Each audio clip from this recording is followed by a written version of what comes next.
స్తోత్రం స్తోత్రం స్తోత్రం స్తోత్రం స్తోత్రం స్తోత్రం స్తోత్రం పరిశుద్ధుడ జీవమైన తండ్రి సర్వశక్తుడు సర్వశక్తుడు నీ ఘనమైన నామానికి వందనాలు స్తోత్రాలు స్తోత్రాలు స్తోత్రాలు ప్రభువా ఈ విశ్రాంతి దినాన ప్రభువా మరొకసారి అందరితో కలిసి ప్రభువా ఈ ఆన్లైన్లో ప్రభువా ఈ వర్తమానాన్ని ప్రజలకు అందించడానికి ప్రభువా మీరు నాకు ఇచ్చిన ఈ వచ్చే సమయాన్ని బట్టి మీ ఎంతగానో స్థుతిస్తున్నాను ప్రభువా వందనాలు. ఈ వర్తమానం ద్వారా ప్రతి ఒక్కరికి బలపరచండి, ప్రతి ఒక్కరికి వారి విశ్వాసంలో స్థిరపరచండి. ప్రభు ఈ లాక్డౌన్ సమయంలో వారు ఏమాత్రం కూడా వారి ఆధ్యాత్మికతలో తిరుగుకోకుండా, ఏమాత్రం కూడా వారి విశ్వాసంలో స్థిరపోకుండా ప్రభు నీ శక్తి చేత, నీ ఆత్మ చేత, నీ అభిషేకం చేత, నీ మహిమ చేత వారిని నింపి ప్రతి ఒక్కరిని మీరు బలపరచండి ప్రభా. ప్రతి ఒక్కరిని మీరు ధైర్యపరచండి ప్రభా. ప్రతి ఒక్కరితో మీరు మాట్లాడండి ప్రభా. ఈ కార్యాలు జరిగించండి, సహాయం చేయండి ప్రభా. ఈ లాక్డౌన్ సమయంలో ప్రతి ఒక్కరు కూడా ప్రార్థనలో వాక్యంలో ప్రభా నాయన ఉన్నతంగా మరి ఎదుగునట్లుగా సహాయం చేయమని ప్రార్థన చేస్తున్నాను. మరింతగా ప్రార్థనలో, మరింతగా వాక్య సహవాసంలో ప్రభా బిడ్డలు బలపరచబడినట్లుగా సహాయం చేయమని ప్రార్థన చేస్తే కొద్ది ప్రార్థన అవసరం చేసుకుంటున్నాను. యేసు పరిశుద్ధ నామములో అడిగి వేడుకుంటున్నాము పరమ తండ్రి, ఆమేన్. యోగ్యుడము యోగ్యుడము యేసు ప్రభు నీవే యోగ్యుడము యోగ్యుడము యోగ్యుడము యేసు ప్రభు నీవే యోగ్యుడము మరణము గెలచిన యోధుడవు మరణము గెలచిన యోధుడవు నా జీవితమున పూజుడవు నా జీవితమున యోగ్యుడవు యోగ్యుడవు యేసు ప్రభు నీవే యోగ్యుడవు యోగ్యుడవు యోగ్యుడవు యేసు ప్రభు నీవే యోగ్యుడవు సృష్టికర్త నిర్మాణకుడా జీవనదాత జీవించువాడా సృష్టికర్త నిర్మాణకుడా జీవనదాత జీవించువాడా శిరమును వంచి కరములు జోడించి శిరమును వంచి కరములు జోడించి స్తుతించెదనిను యేసు ప్రభు స్తుతించెదనిను యేసు ప్రభు యోగ్యుడవు యోగ్యుడవు యేసు ప్రభు నీవే యోగ్యుడవు యోగ్యుడవు యోగ్యుడవు యేసు ప్రభు నీవే యోగ్యుడవు గొర్రె పిల్లవై యాగమైతివి సిలువయందే పాపమైతివి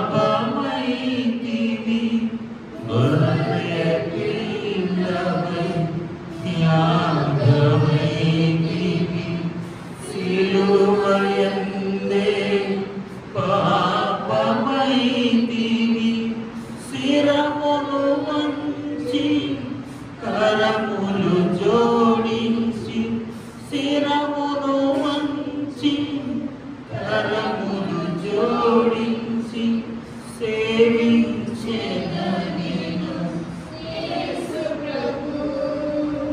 సేవించెదనిను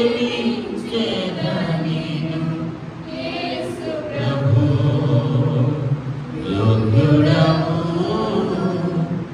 యోగ్యుడవు యేసు ప్రభు నీవే యోగ్యుడవు యోగ్యుడవు యోగ్యుడవు యేసు ప్రభు నీవే యోగ్యుడవు మరణము గెలచిన యోధుడవు మరణము గెలచిన యోధుడవు నా జీవితమున కూర్చుడవు నా జీవితమున కూర్చుడవు యేసు యోగ్యుడవు యేసు ప్రభు నీవే యోగ్యుడవు యోగ్యుడవు యేసు ప్రభు నీవే యోగ్యుడవు ప్రభువానికి స్తోత్రములు స్తోత్రములు స్తోత్రములు మరణము గెలిచిన దేవుడు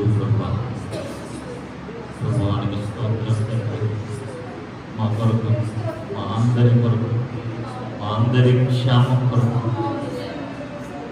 కలువరి సిలువ కొరకు ఒక గొర్రె పిల్లగా మీరు యాగమైపోయారు ఒక సిలువ ఎంత ప్రభు ఒక పాపిగా మీరు ఉండిపోయారు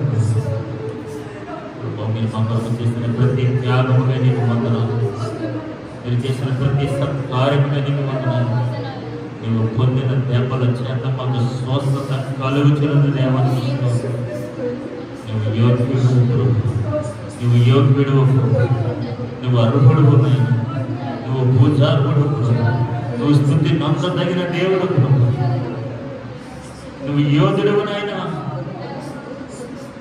నీవు పూజ్యుడవు మా జీవితాలకు సరిపోయేదగిన దేవుడు ప్రేమలు తండ్రి కృపగలిగిన మా యేసయ్యానికి వందనాలు స్తోత్రాలు ఎవరైతే అవసరంలో కొన్ని నిమిషాలు తండ్రి ఈ వాక్యాన్ని ధ్యానిస్తుండగా ప్రతి ఒక్కరితో మీరు మాట్లాడండి ప్రభా ప్రతి ఒక్కరిని మీరు దర్శించండి ప్రతి హృదయాన్ని మీరు తాకండి ప్రతి కుటుంబాన్ని మీరు బలపరచండి ఒక ఉన్నతమైన ధైర్యాన్ని మనలో నింపండి నీ సాక్షులుగా నిలువునట్లుగా సహాయం చేయండి ప్రభు నడిపించిన మహిమ సమస్త ఘనత మహిమ ప్రభావాన్ని యేసు పరిశుద్ధ నామములో చున్నాం తండ్రి ఆమేన్ ఆమేన్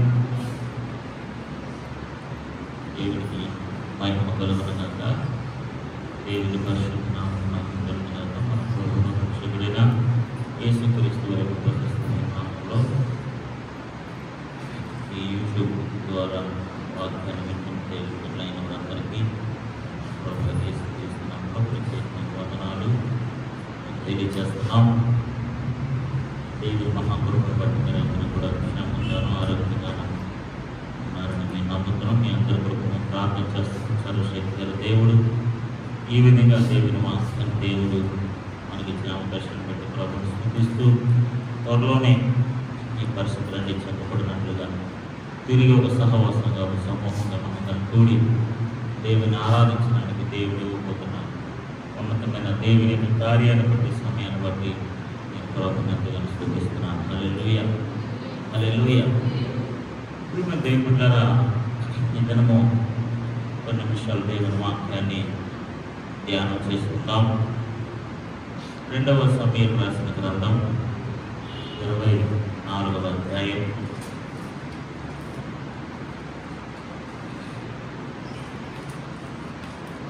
24వ రెండవ సమూయేలు రాసిన గ్రంథం 24వ అధ్యాయం ప్రాముఖ్యంగా 17వ వచనాన్ని మనం చదువుకుందాం. దావీదు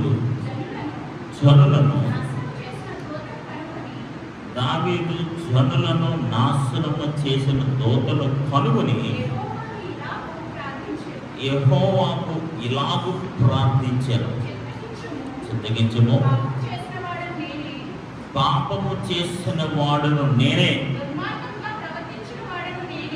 దుర్మార్గముగా ప్రవర్తించిన వాడును నేనే. గొర్రెల వంటి వీరు ఏమి చేసిరి? వీళ్ళేం చేశారు? వీళ్ళు చాలా గొర్రెలు లాంటి వారు, చాలా సౌమ్యులు, నెమ్మది కలిగిన వారు. వీళ్ళేం చేశారు? నన్ను నా తండ్రి ఇంటి వారిని శిక్షించుము. ఆమేన్, హల్లెలూయా. దేవుని బిడ్డలారా, మన క్రైస్తవ ఆధ్యాత్మికతలో ప్రాముఖ్యంగా మనం నేర్చుకోవాల్సిన పాఠం ఏంటో తెలుసా అండి?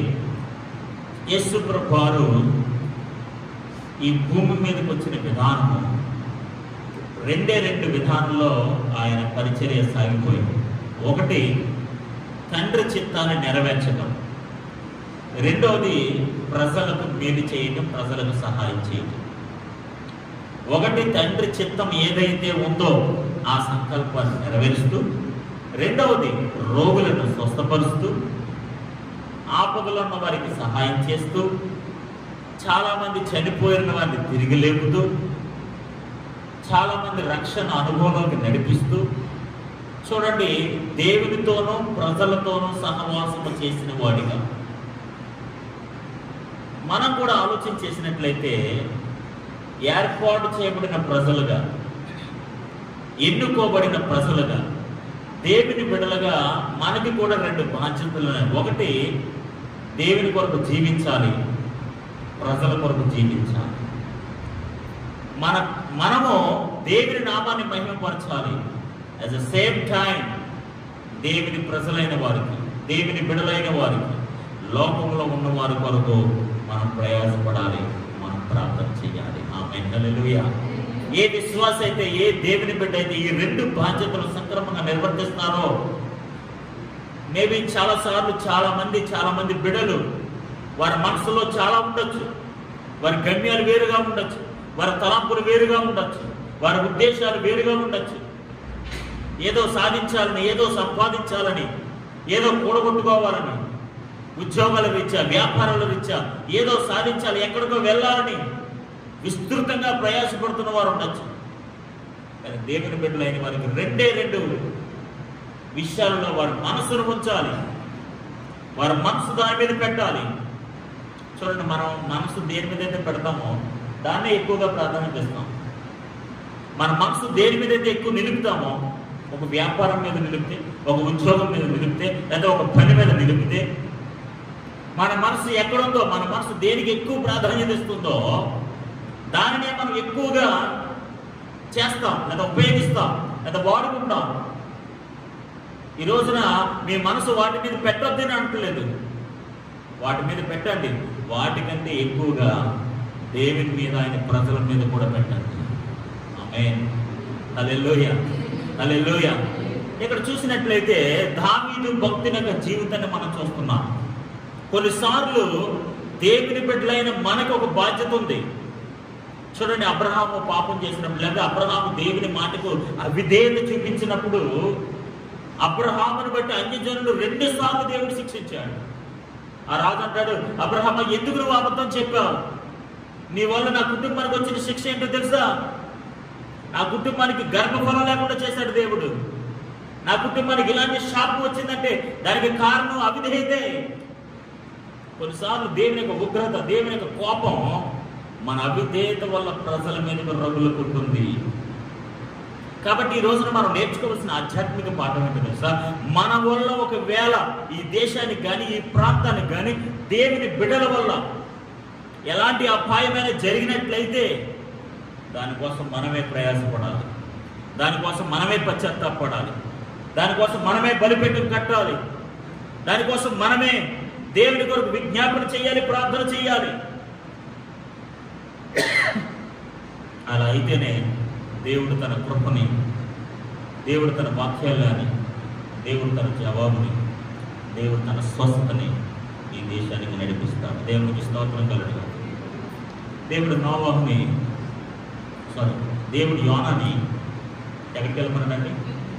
నినివే పట్టణానికి వెళ్ళమన్నాడు. కానీ యోనా ఏం చేస్తున్నాడు? తర్షీషుకు వెళ్ళిపోతున్నాడు.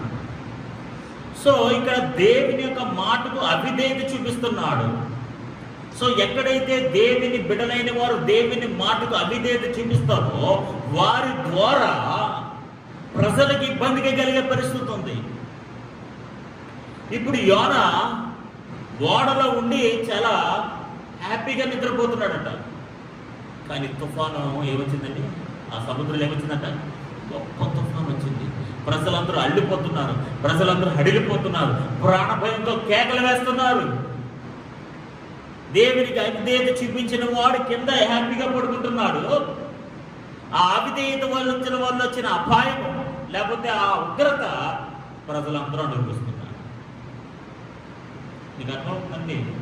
నేను చెప్తున్న మాట మీకు అర్థమవుతుందని నేను అనుకుంటున్నాను.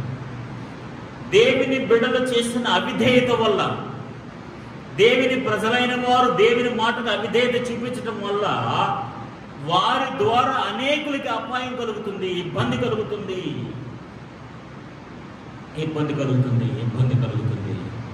ఇప్పుడు యోనా చేసిన ఆ అవిధేయత పని వల్ల ఏం జరుగుతుందండి? ఓడలో గొప్ప తుఫాన్ వచ్చింది. ప్రజలందరూ భయాందోళనకు గురైపోయారు. ఏం చేయాలి అర్థం కాని పరిస్థితిలో ఉన్నారు. అందరూ ప్రాణ భయం చేత అల్లాడిపోతున్నారు, పరుగులు పెడుతున్నారు. కానీ యోనా మాత్రం చాలా హాయిగా నిద్రపోతున్నాడు. ఈ ఉగ్రత కారణమైన వాడు హ్యాపీగా ఉన్నాడు. తిరిగి యోనా పశ్చాత్తాపడి నినివే పట్టణానికి వెళ్ళేంత వరకు కూడా దేవుడు ఊరుకోలేదు. ఆమేన్, హల్లెలూయా. ఇక్కడ మనం చదివిన వాక్య భాగంలో దావీదు గురించి మనం నేర్చుకుంటున్నాం. మీకు యాక్చువల్గా ఈ చదివిన వాక్య భాగం అర్థం అవడానికి ఆ ముందు 2 విషయాలు నేను తెలియజేశాను. ఆ 2 విషయాలు నేను ఎందుకు చెప్పానంటే ఈ విషయం మీకు బాగా అర్థం అవడానికి. ఇక్కడ దావీదు చేసిన ఒక భయంకరమైన పాపం ఏంటంటే అండి, దేవుని ప్రజలను లెక్కించటం. ఏం చేయడం అంటే దేవుని ప్రజలను లెక్కించటం. దేవుని ప్రజలను లెక్కించటం వల్ల దేవుని యొక్క ఉగ్రత దేవుని ప్రజల మీదకి వచ్చింది. దేవుని ప్రజలను లెక్కించాలనుకున్నప్పుడు దావీదు తన అసిస్టెంట్ ఒక మాట చెప్తాడు 3వ వచనంలో 24వ అధ్యాయంలో. యోవాబు జనుల సంఖ్య ఎంతగా ఉన్ననో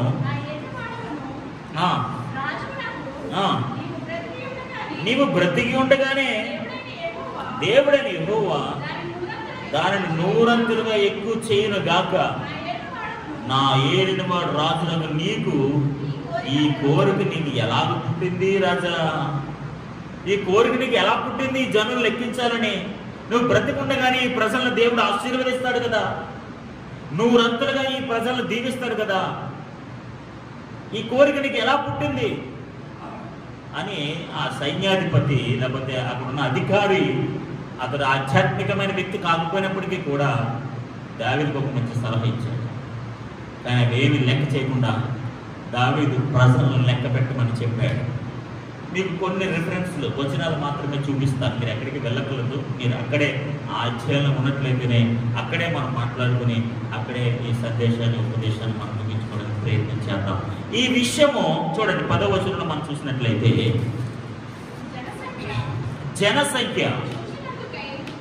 జనసంఖ్య చూచినందుకై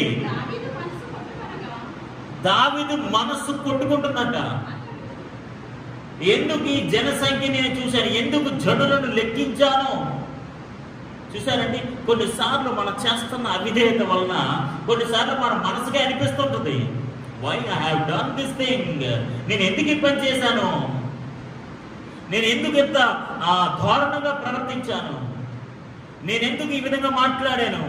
నేను ఎందుకు ఈ విధంగా నడుచుకుంటున్నాను? జనసంఖ్య చూసినందుగా దావీదు మనసు కొట్టుకొనగా అతడు నేను చేసిన పని వలన గొప్ప పాపము కట్టుకుంటుంది. నేను చేసిన పాపం వలన గొప్ప పాపము కట్టుకుంటుని. ఆమేన్, హల్లెలూయా. నౌ హి రియలైజింగ్ హిమ్సెల్ఫ్, తనంతట తాను రియలైజ్ అవుతున్నాడు, నేర్చుకుంటున్నాడు, అనుకుంటున్నాడు, మనసులో అనుకుంటున్నాడు, నేను చేసిన పనుల గొప్ప పాపము కనుగొంటిని, నేను ఎంతో అవివేకినై దానిని చేసితిని. యెహోవా కరుణ ఉంచి నీ దాసుడు నన్ను దోషం పరిగెత్తమని యెహోవాతో మనవి చేయగల. చూడండి, నేను ఎంతో అవివేకినై. ఎవరి మాట చెప్తుంది తెలుసా? దావీదు. దేవుని భక్తులమైన మనం ఎంతో ప్రార్థనాపరమైన ఆధ్యాత్మికతలో ఎదుగుతున్నాం. మేము చాలా గొప్పవాళ్ళ, పవిత్రులు, పరిశుద్ధులు, దేవునికి హృదయాంశాలలో చెప్పుకున్న మనం కూడా కొన్నిసార్లు ఇలాంటి అవివేక పనులు చేస్తూ ఉంటాం, దేవునికి వ్యతిరేకమైన పనులు చేస్తూ ఉంటాం. తద్వారా వచ్చే ఫలితం ఏంటో తెలుసా అండి? చూడండి, అక్కడ వచనాల్లో చూసినట్లయితే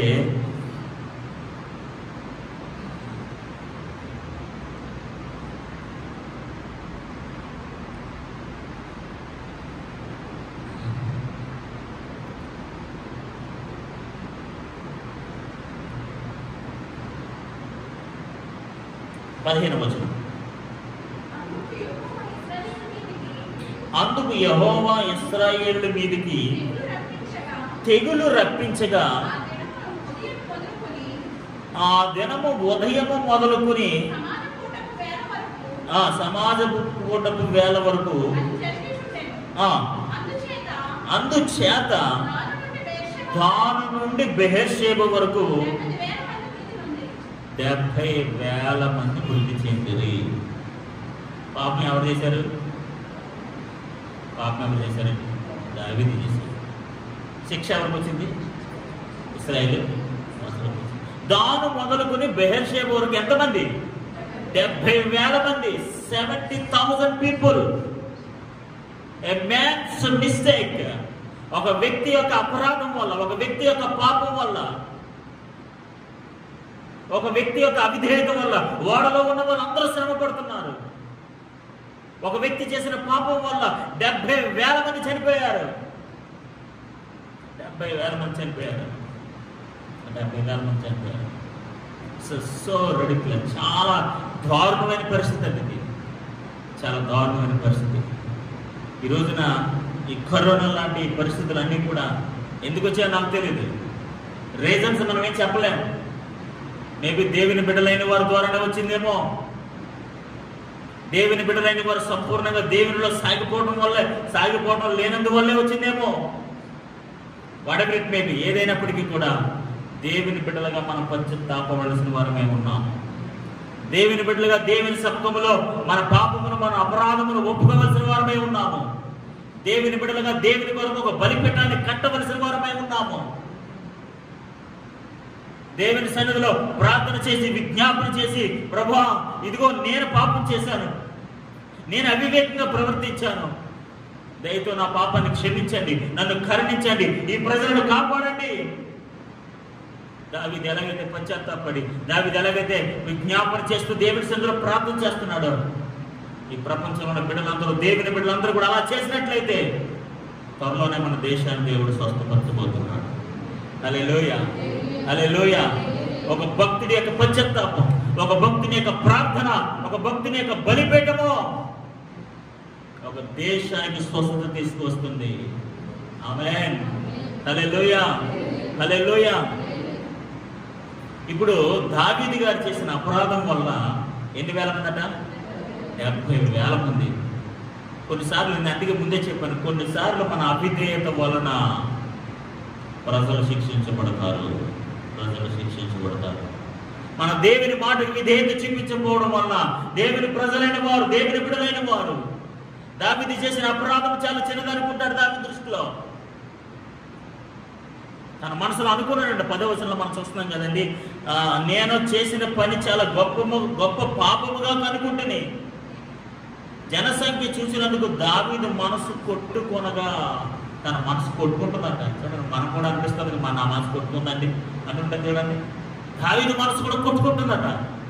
నేను గొప్ప పాపం చేశాను, చాలా అవివేకంగా ప్రవర్తించాను, చాలా గొప్ప పాపాన్ని మూటగట్టుకున్నాను. దేవుడేమో ఒప్పుకోలేదండి.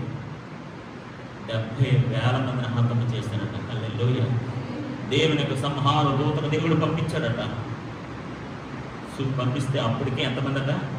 70,000 మంది. 70,000 మంది చనిపోయారు. 70,000 మంది. ఒక్కరు కాదు, ఇద్దరు కాదు, ముగ్గురు కాదు, వందల్లో కాదండి, వేలలో చనిపోయారు ప్రజలు. వేలలో చనిపోయారు. దేవుని బిడ్డలారా, ఈరోజు దేవుని బిడ్డలు, ప్రపంచంలో ఉన్న దేవుని బిడ్డలందరూ కూడా పశ్చాత్తాపడి దేవుని సన్నిధిలో ప్రార్థన చేస్తే మన దేశాన్ని దేవుడు స్వస్థపరచబోతున్నాడు. హల్లెలూయా. ఈరోజు నేను అంటాను, దేవుని బిడ్డలు ప్రార్థన చేస్తేనే ఈ పరిస్థితుల నుంచి మనం గట్టెక్కగలుగుతాం. ఆమేన్. దేవుని ప్రజలు విజ్ఞాపన చేస్తేనే, దేవుని ప్రజలు మోకరించి ప్రార్థన చేస్తేనే, దేవుని ప్రజలు కన్నీరు కారిస్తేనే. ఒకవేళ మనం ఏమి చేయకపోవచ్చు, దావీదు వల్లే మిస్టేక్స్ ఏమి చేయలేదు అనిపించచ్చు మనం. అయినప్పటికీ కూడా ప్రభువా మా ప్రజలను క్షమించండి, మా ప్రజలను క్షమించండి, మా ప్రజలను క్షమించండి. ఎజ్కేలు గ్రంథంలో మీరు చూస్తారు, 9వ అధ్యాయానికి ఎవరు తీయద్దు, అక్కడ ఒక దర్శనాన్ని చూస్తారట ఎజ్కేలు. ఎవరైతే ప్రజల కోసం విజ్ఞాపన చేస్తున్నారో, ఎవరైతే ప్రజల కొరకు రోధిస్తున్నారో వాళ్ళ నొదటి మీద ఒక ముద్ర వేస్తారట. హల్లెలూయా.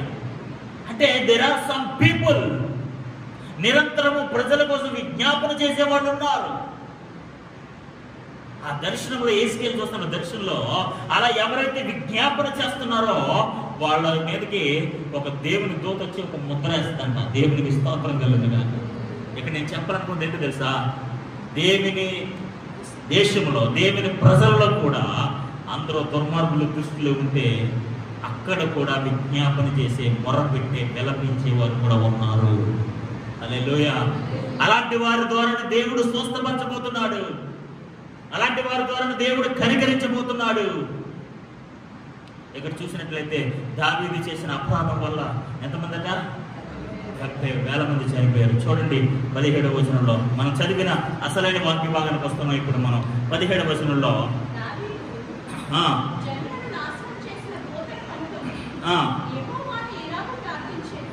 దావీదు జనులను నాశనము చేసిన దూతను కనుగొని యెహోవాకు ఎలాగూ ప్రార్థించెను. ఆమేన్. హల్లెలూయా. ఇప్పుడు దేవుడు ఏం చేశారంటే ఆ సంహార దూతను ఆగమని చెప్పాడు. చెప్పి దావీదుకి కబురు పంపించారు. చూడండి ఇప్పుడు మనం చదివిన వాక్య భాగంలో ఇప్పుడు సంహార దూత ఆగింది. ఇంకొక దేశం వెళ్ళడానికి, ఇంకొక ప్రాంతానికి వెళ్ళడానికి ప్రయాణంలో ఉందన్నమాట. అలాంటి పరిస్థితుల్లో దావీదు జనులను నాశనం చేసిన దూతను కనుగొన్నాడు.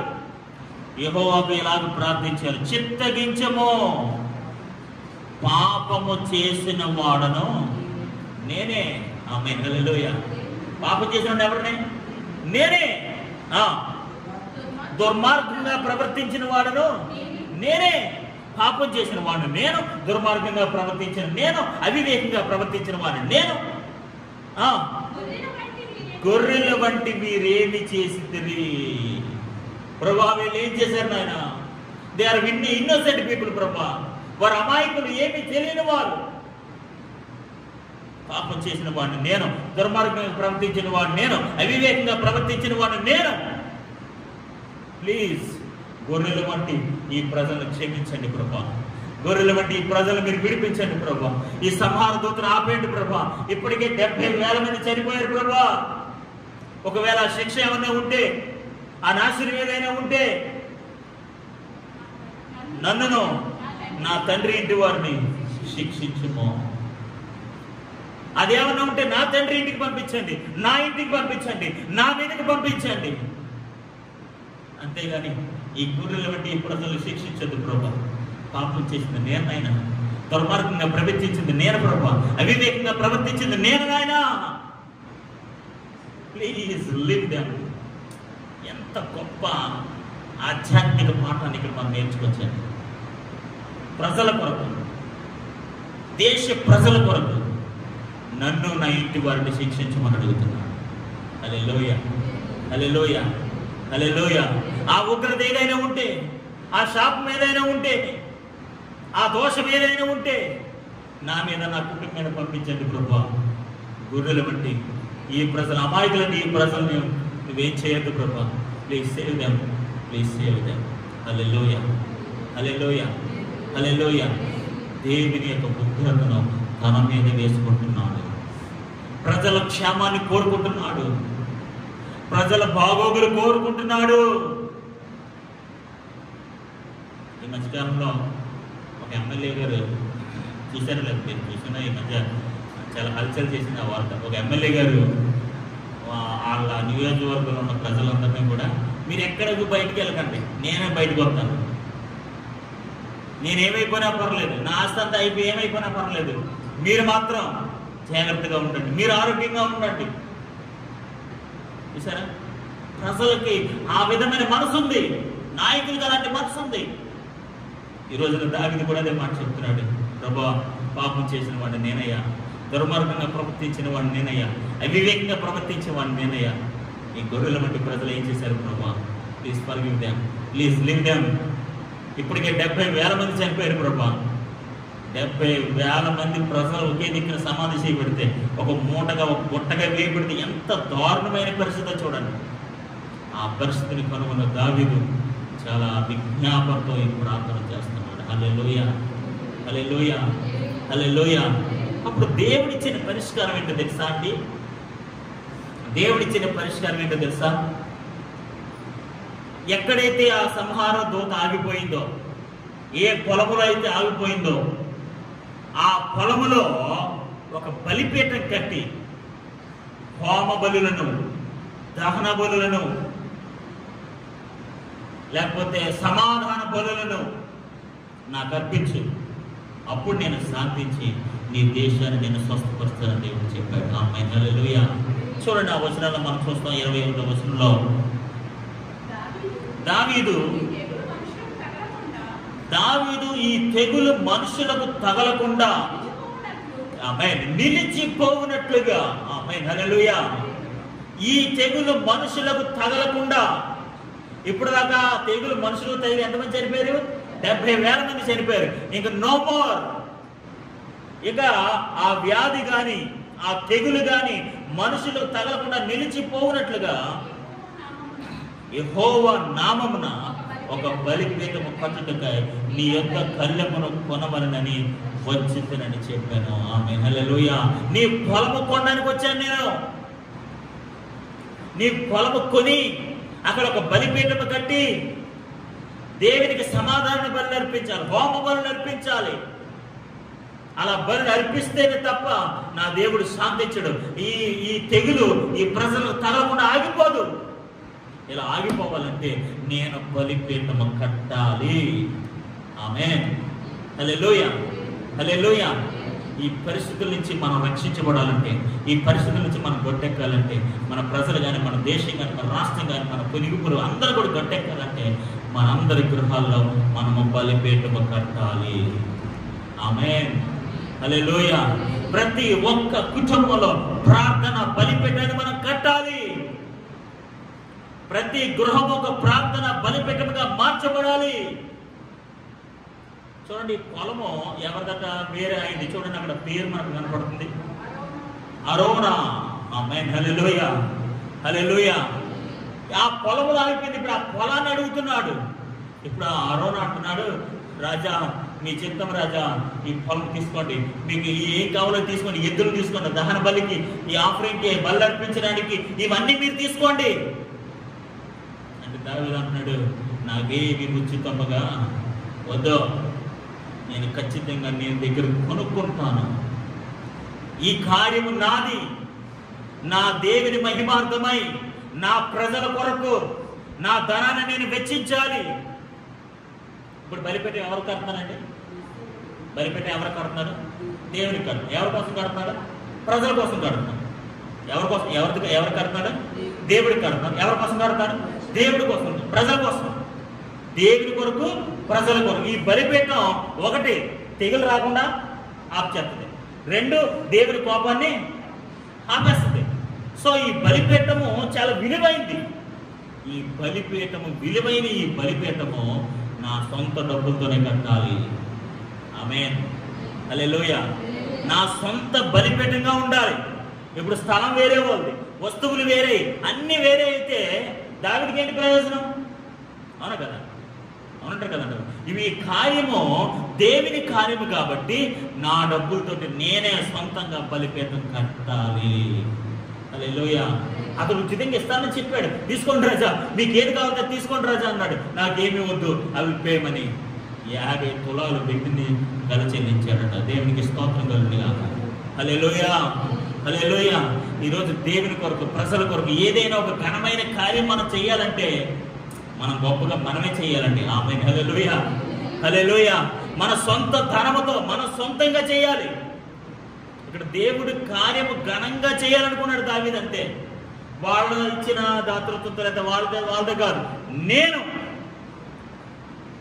నా ప్రజల కొరకు, నా దేవుని కొరకు నా సొంత డబ్బులతో నేను బలిపీఠం కట్టాలి. అదే నాకు ధన్యమైంది, అదే నాకు ఆశీర్వాదంతో కూడింది, అదే నాకు మనశ్శాంతిని ఇస్తుంది. దేవునికి స్తోత్రం కలుగును గాక.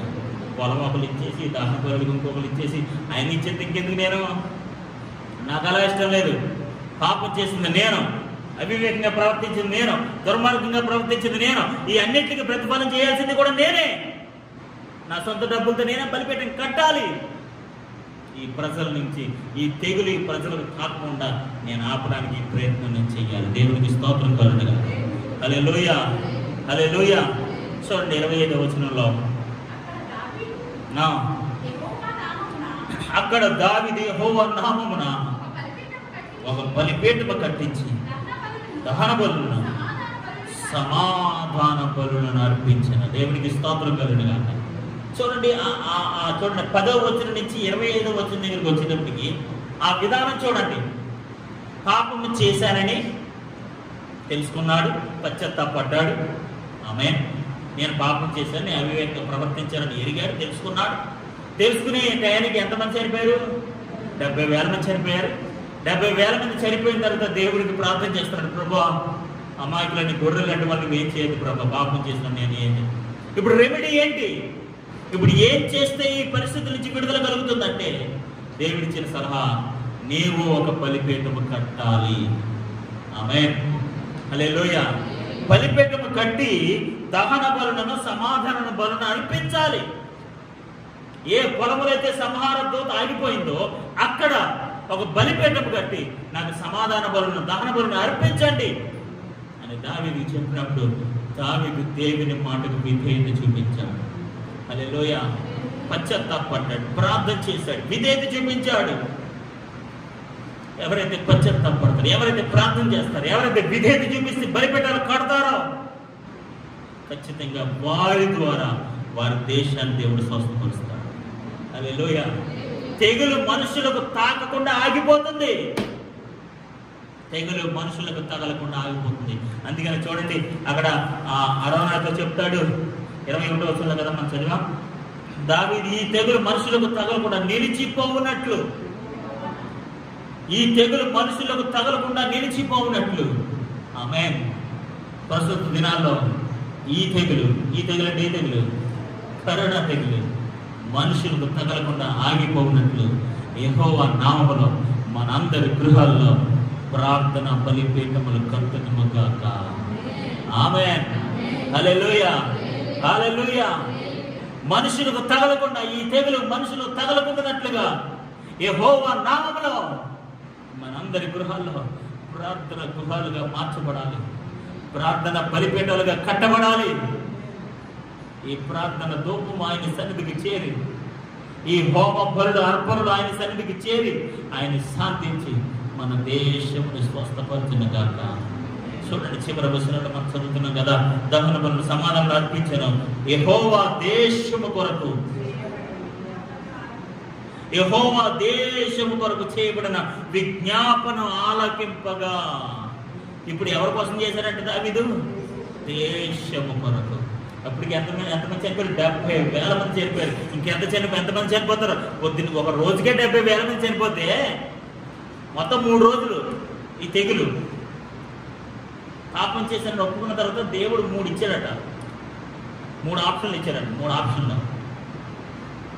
ఆప్షన్లు ఇచ్చాడట దేవుడు. చూడండి, ఆ మాట కూడా మీకు చూపించాలని నష్టపడతాను.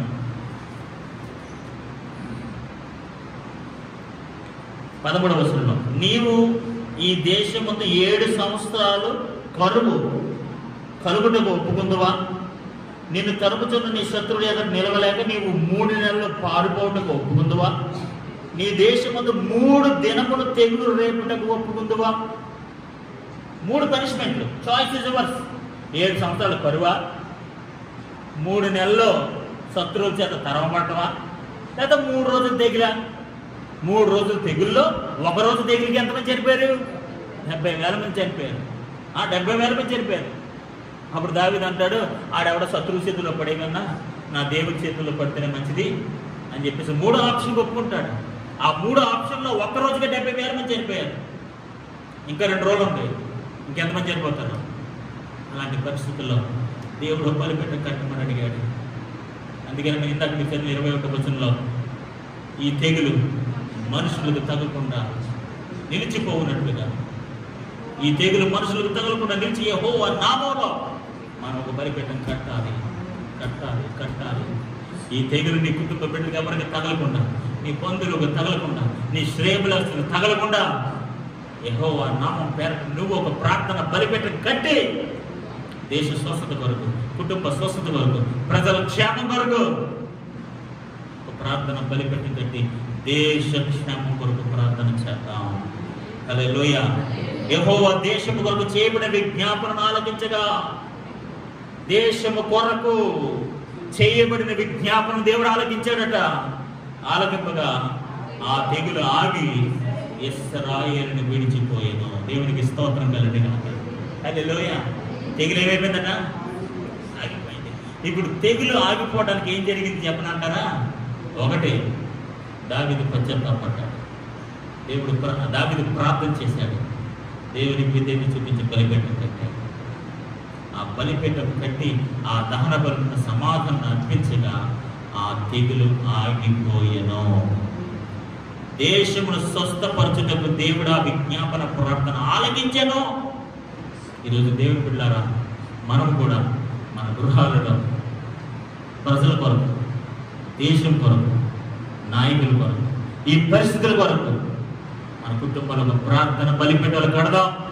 సర్వశక్తి గల దేవుడు మన ప్రార్థన బలిపీఠాల ద్వారా దేవుడు శాంతించి, తన కనికరాన్ని చూపించి, ఆయన దయను కనపరిచి మన దేశమును స్వస్థపరచునుగాక. ప్రేమల తండ్రి, కృప కలిగిన మా యేసయ్య వందనాలు. సహోదరి సహోదరుడు, ఒక్క మాట ప్రార్థన చేయగలవా? ప్రభా, నా గృహాన్ని ఒక ప్రార్థన బలిపీఠముగా మారుస్తానయ్యా. నా కుటుంబంలో ఒక ప్రార్థన బలిపీఠాన్ని కడతాను ప్రభు. నేను నా సొంతంగా కడతాను ప్రభు. విత్ మై ఓన్ మనీ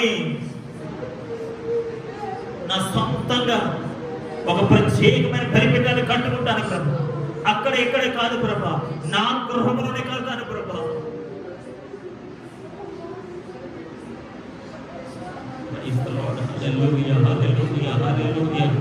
ప్రభా, ప్రతి కుటుంబము ఒక ప్రార్థన బలిపీఠముగా మార్చబడాలి ప్రభా. ఒక ప్రార్థన బలిపీఠంగా కట్టబడాలి ప్రభా.